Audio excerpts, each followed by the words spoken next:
Сәлеметсіздер ме? Біз бүгінгі сабақта 10-шы сынып Алматы кітап информатика оқулығындағы жолдармен жұмыс жасау тақырыбын қарастыратын боламыз. Жалпы Python программалау тілінде символдар ASCII кестесінен алынады. Мысалы, ASCII кестесіндегі 65-ші нөмірдегі А әрпіне сәйкес келеді. Яғни А әрпінің коды 65. Жалпы Python программалау тілінде жолдар бізде апостроф арқылы алынады. Егер кез келген символ апострофқа алынатын болса, ол бізде жолдық типке жататын болады. Python программалау тілінде берілген жолдың әрбір символын жеке-жеке бөліп алуға болады. Сонымен қатар жолдың ұзындығын шығару үшін бізде len функциясын қолданамыз. Енді біз мына жердегі мысалдағы 5-ші кодты қарастыратын болайық. Мысалы, бізге S информатика жолы берілген. Егер біз экранға, яғни принтке осы S-тің өзін жазатын болсақ, онда бізге информатика, яғни қандай жол берілген, сол жолды бізге экранға шығарып беретін болады. Ал егер де біз принттің ішіне len жақшаның ішінде S жолын көрсететін болсақ, онда бізге осы S жолы неше символдан, саны неше символдан тұрады, соның санын шығарып береді бізге, ұзындығын. Келесі біз принтке S жолына 2 қос нүкте 7 дейтін болсақ, онда бізге екінші элементтен бастап 7-ші элементке дейін шығаратын болады. Ол бізде форма сөзі.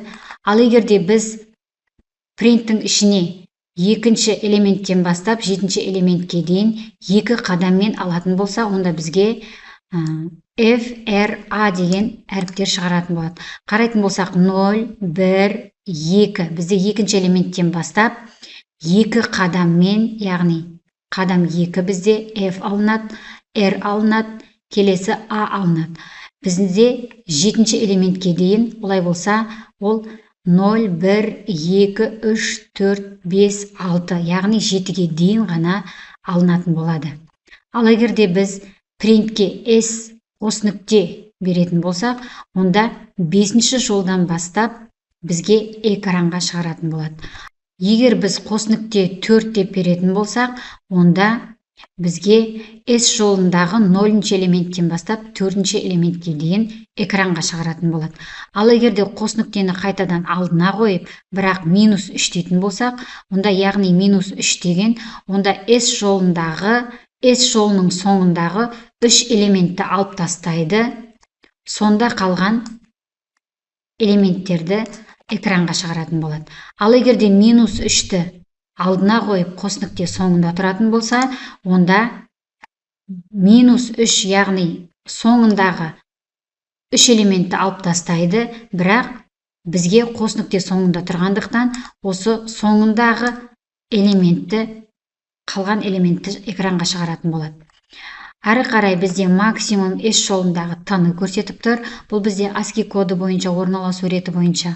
Ал минимум ол бізде үлкен I-ды көрсетіп. Бұл да ASCII кодындағы символдардың орналасу реті бойынша анықталып тұр.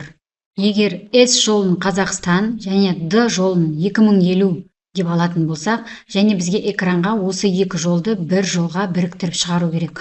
Ол үшін біз принттің ішіне S қосылған және осы 2 сөздің араларында бос орын қалу үшін апострофпен бос орын қалдырамыз. Содан кейін қосу D жолын біріктіретін боламыз. Сол кезде бізге Қазақстан 2050 деген, сол кезде бізге Қазақстан 2050 сөзі бір жолға жазылатын болады. Және 2050-дің алдында бос орын орналасқан. Егер S жолын Қазақстан деп алып, және қандай да бір D айнымалысына S көбейтілген 3 дейтін болсақ, бізге экранға Қазақстан сөзін 3 рет бір жолға жазып беретін болады. Әрі қарай S жолын Қазақстан деп алып, және біз принтке S тік жақшаның ішінде 4 дейтін болсақ, онда бізге Қазақстан жолындағы 4-ші элементті экранға шығаратын болады. 0, 1, 2, 3, 4. Бізде K деген әріпті экранға шығарып тұр. Келесі принт len S дейтін болсақ, осы жолдың символдар санын экранға шығарады. Яғни 10 символдан құралған Қазақстан. Принт len S -7 дейтін болсақ, ұзындығынан -7-ні алып тастайды. Ол бізде 10, 10-нан 7 алған кезде 3 деген санды экранға шығарады.